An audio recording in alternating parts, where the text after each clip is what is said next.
एक बात सबसे बड़ा है बात कि किसी व्यक्ति को किसी क्लास में रहता है तो साल भर के अंदर वो समझ जाता है कि हमको हमारे टीचर क्या पढ़ा रहे हैं। आपको 11 साल लग गया कि नीतीश जी आपको क्या पढ़ा रहे हैं आपको समझने में, तो आप कितना होशियार विद्यार्थी हैं इसी से आप समझिए। इस प्रदेश की जनता समझ नहीं रही है कि जिसके साथ आप 11 साल रहे और 11 साल के बाद आपको समझ में आया और आप लगातार उनके कैबिनेट में मंत्री रहे कि 11 साल बाद आपको समझ में आया कि नीतीश कुमार दलित विरोधी हैं।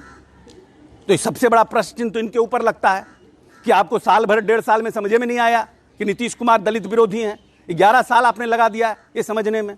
तो आपके ही जो कार्य प्रणाली है और जो कार्यशैली है इस पर प्रश्न चिन्ह लगता है, सबसे पहला बात।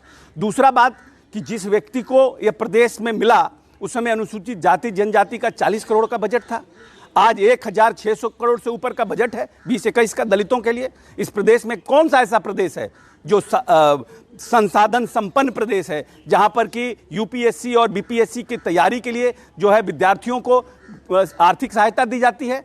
कहाँ इस प्रदेश में दलित उद्यमी को लोन दिया जाता है कि आप हमारे प्रदेश के जो दलित हैं, पढ़े लिखे हैं, ग्रेजुएट हैं, उनके लिए हम लोन की व्यवस्था करें?